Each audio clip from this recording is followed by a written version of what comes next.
Are you a YouTube vlogger working to grow your channel, or are you thinking about starting a YouTube channel and wonder what are the best vlogging tips to consider so you can create an amazing content? In this series of videos that I will be posting starting today, you'll find tips on how to make great YouTube videos. Let's go!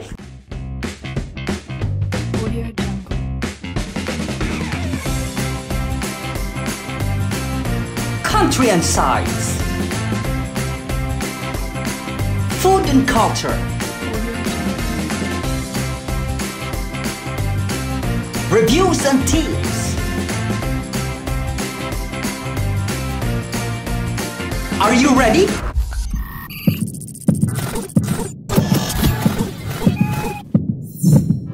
Hello viajeros! Welcome back to my channel. Nandito na naman ako to give you tips. And of course, it's something to do with being a vlogger pa din. And kung bago ka dito sa channel ko and you have not subscribed yet, please do so. Also, don't forget to like, share, and hit that notification bell para updated ka sa mga new videos natin every week. Even if you have been vlogging for a while or just starting out, in this video, you'll find actionable tips to boost the growth of your channel. To make it easier for everyone, I spread the tips into more sections. So I'll be posting iba't ibang mga videos. So stay tuned always. And this is the vlogging tips for getting started. First tip, know what you want. Unang-unang tip on vlogging you should not overlook is to know what you want. Dapat alam mo kung anong gusto mong gawin. Bakit mo kailangan mag-YouTube vlog? Maybe you want to build a community around a topic you enjoy, make money with your channel, or promote your business. Whatever your reason behind vlogging, it's best to have some goals set up from the beginning so you know how to approach growing your channel. The most important is you are happy kung ano ang ginagawa mo. Tip number 2, niche choosing. The best way to start a YouTube channel is to decide from the start what niche your vlog is targeting. Totoo naman that there are successful vloggers who don't have a certain niche, pero mas mahirap to grow an active following when your channel mixes up different topics. It can be confusing for your audience.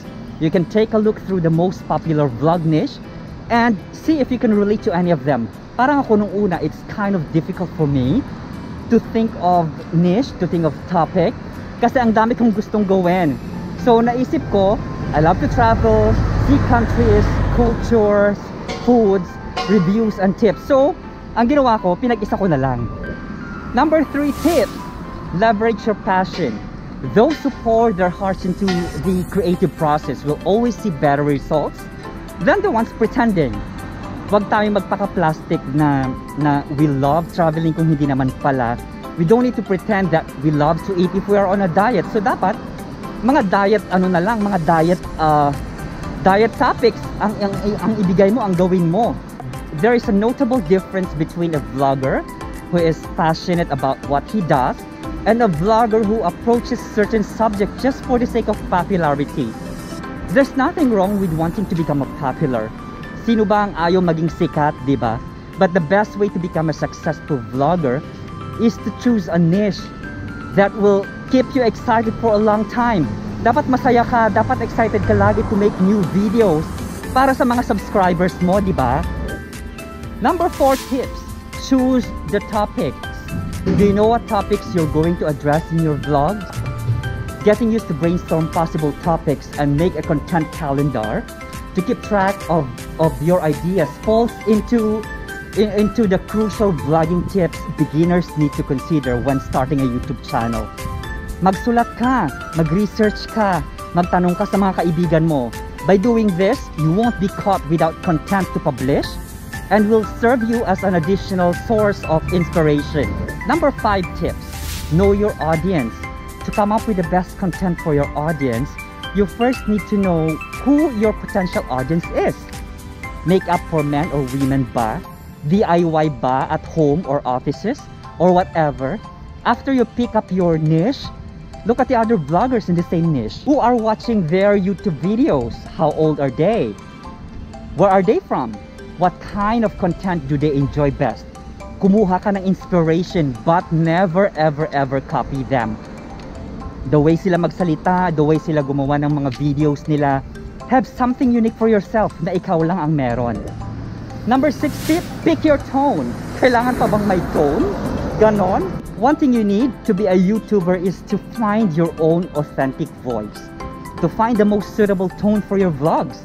Connected siya sa tip number 5 about knowing your audience. Some want to hear a lot of jokes, while some prefer to have, the conventional tone. Learn what's most fitted for your own audience. And most importantly, kung saan ka comfortable. Number 7 tips, quality. Wondering how to be a good vlogger? Create a quality content that brings value to people's life.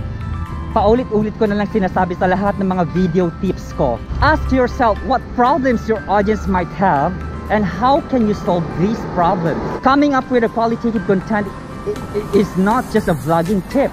It is a must, as in capital MUST, if you want to grow a successful YouTube channel. So dapat may quality ang mga ginagawa mo. Number 8 tip, consistency.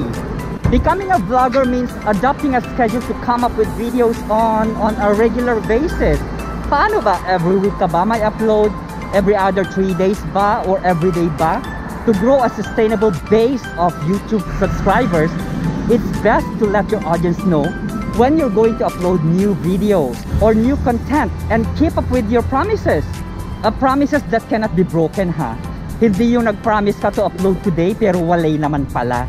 Consistency is one of the most important factors of a successful vlog. Number 8 tips, stay on trend. Not necessarily uso talaga. To come up with fresh and appealing content, you must always stay connected with what's new. People enjoy being part of trend, and your audience is no exception. It's not about jumping on any trends that's hot in the world, but keeping up with the trends, gaining tractions into your niche. Hindi naman sinabi kong stay on trend ay basta kung ano na lang ang uso, di ba? Alright, so ayan mga viajeros, this is the first series of tips that I'm sharing with you today. For those who are starting to vlog, dapat alam natin itong mga tips na ito. And sana you have learned a lot today, not only for those who wish to start vlogging, pero even those who have started already. Ayan, hanggang sa muli mga viajeros. Ako po si Renan El Viajero. Magkita-kita po tayo muli sa susunod nating mga videos. Kung hindi ka pa nakasubscribe, baka naman dyan mag-subscribe ka na. And also don't forget to like, share, and hit that notification bell para updated ka sa lahat ng mga videos natin. Alright, spread love, not hate. Bye!